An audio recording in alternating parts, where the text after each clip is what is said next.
welcome to this month's Q&A. It's so funny, I've had so many of the same sort of questions this month. It kind of goes like that. Anyway, so I'm going to start. I hope you're not too cold. It's very cold outside today. Okay, so first question is from @Bella Bootle. And I met you the other day. It's really nice to meet you. But okay, so you asked me, I wanted to ask you, is there anything natural I can do in my diet to help blood circulation? She has Raynaud's disease, which is a circulatory problem. I've been prescribed a drug that I don't wish to take as I've read the side effects. My fingers literally go white and numb and I lose all feeling. I will try anything. Now Raynaud's is particularly difficult to treat as it's because it's quite an extreme condition, so to do it with so what I would suggest is things like fish oils, evening primrose. Things like magnesium are really good because they're vasodilators, so they dilate the blood vessels, so you get more blood in there. Also ginkgo biloba, that's the one. That's a herb, and I would try that one because that's it will also help your energy levels, but it's a vasodilator too. So you could try those. I'll be at Hannah Polly 40 Probiotics ? Should they be refrigerated? She's just walked by the cart, it's not refrigerated. Can you take anything to help probiotics work even better? Is apple cider vinegar okay for probiotics? Anything on probiotics basically, thank you. Okay, so probiotics, not all of them need to be refrigerated. Biocult is a good one because you can have it by your bed at night, and I think probiotics are better taken at night time. If they're in the fridge, they tend to stay in the fridge, and people don't tend to take them. But they're a different. Acidophilus is better in the fridge at that strain of bacteria. And as for the questions, prebiotics, eating a prebiotic diet, leeks, onions, garlic, fennel, things like that help the prebiotics. So they help. We call it soil, and then the probiotic can grow. So it helps the environment for the probiotic colony, the good bacteria colony to thrive. So that is helpful. Prebiotic foods are really helpful for that. And is apple cider vinegar okay with probiotics? Yes, it's a prebiotic. At Eman_ABS abs.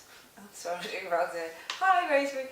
Other than B12 and B complex, are there any other vitamins that should be taken on a plant-based diet? Thanks. Now, there's been a few of these questions. The answer is B12. If you're a vegan, B12 is the one that you will not be able to get from anything else. Vitamin D is one that's tricky to get from food, full stop. It comes from the sun. So, for everybody, B12 would be a bit, vitamin D would be one to think about in the winter months. But definitely B12. Otherwise, you should be fine. Iron, maybe, but you can get that from fruit and vegetables, from greens. But usually, people worry about plant-based diets. Their nutrients are really good. They're really high nutrients. It's just B12 you need to be careful of. You will not get it from plant-based diet. So you definitely need to supplement. At C Beals, hi Rosemary, what are your top 5 tips on adopting an anti-inflammatory diet, particularly for endometriosis?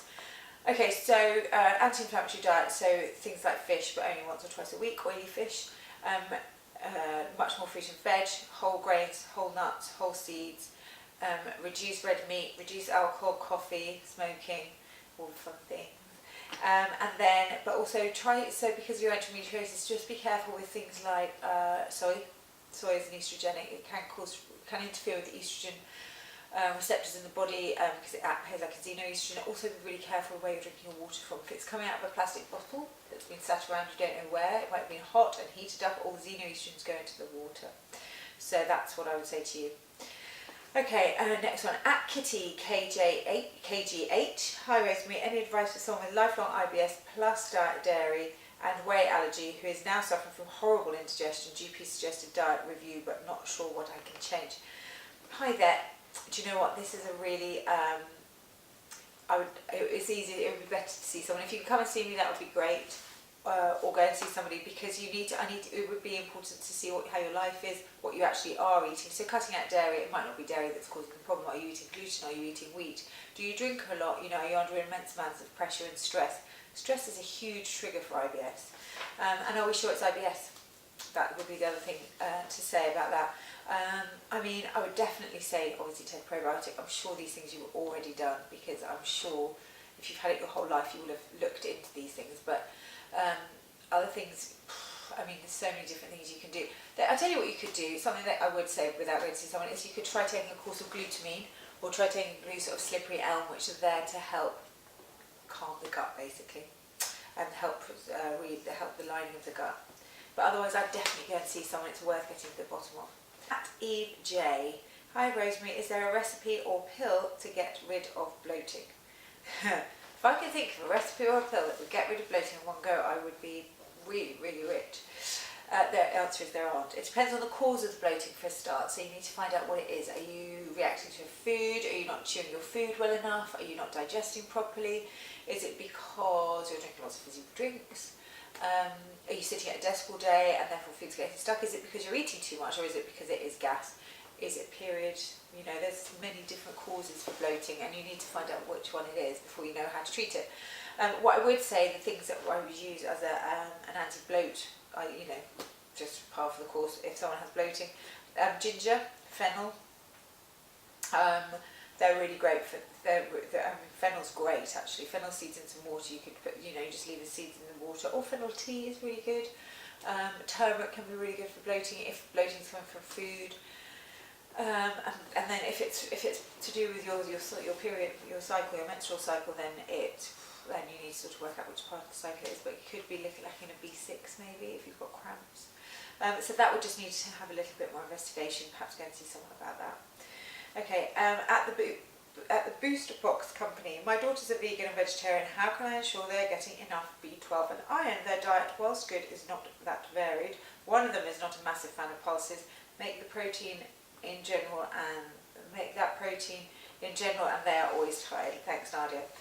Yeah, if you have vegan kids, you have to be really careful how their diet goes, because it's very easy to be an unhealthy vegan. It's more difficult to be a really healthy vegan. Like, vegan is one of the best diets you can do as long as you do it properly.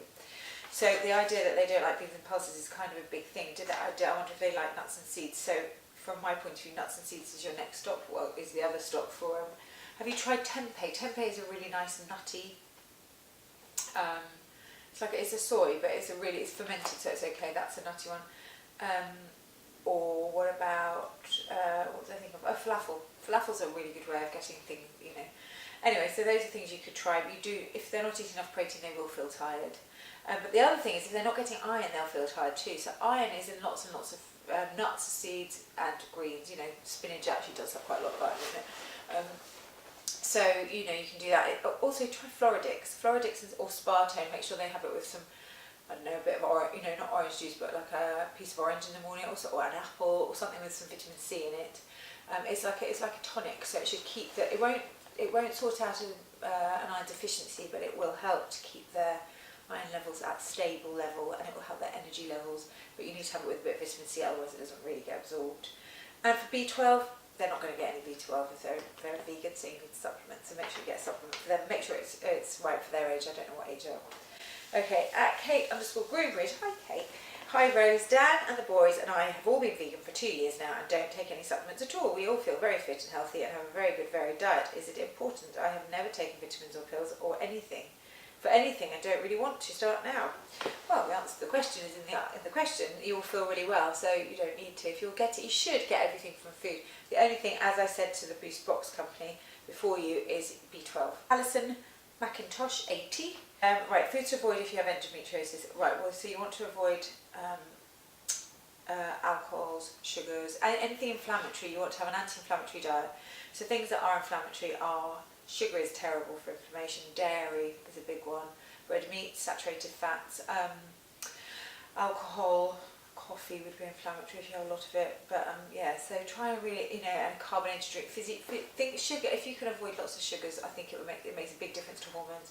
Also try and avoid soy, and as I said to the lady before, plastic bottles, anything in plastic, try and avoid that because they have caffeine and estrogens. At McStewart MCC, which foods would you recommend as a substitute for carbohydrate for a longer energy release? Well, energy comes from carbohydrate, so I would stick, and for a slow energy release, you just want a complex carbohydrate. I don't know if you're asking something alternative to carbohydrate altogether, but a carbohydrate is what will give you energy. So, I mean, you could do, yeah, you know, things like oats or brown rice, or, you know, things like that are very slow release, and they will keep you fuller and keep your energy stable for longer. I think if that doesn't answer your question, come back to me. At Henny Clark, Hi Rosemary, I have recently had my gallbladder removed and wondered if you can suggest some good anti-inflammatory foods or supplements to aid quick healing, etc. I'm taking arnica, turmeric and probiotics. Thank you so much. Oh, I'm sorry you've had that. That's annoying. I would definitely, after any surgery, vitamin C is a really good one to do. High dose vitamin C. So up to, I mean, you can. There isn't really meant to be an upper tolerable limit of vitamin C. So sky's the limit. I mean, you could take up to 8 grams a day. Just see how you get on with that. It could cause a loose bowel, but it helps collagen. So it helps the skin. It helps the knitting of everything back together again. It helps any bruising. It will help, just as an antioxidant, so it helps mop up any free radicals, especially from any anaesthetics and stuff like that. The other thing you could do to eat would be vitamin A foods, so carrots, orange foods, orange vegetables, carrots, sweet potatoes, butternut squash, all those things have quite high vitamin A, and vitamin A is really good for rebuilding. Zinc foods, Brazil nuts, almonds, things like that, oysters, if you fancy an oyster. Zinc is quite fabulous for wound healing, so it helps the skin heal, and it helps, obviously the insides heal too.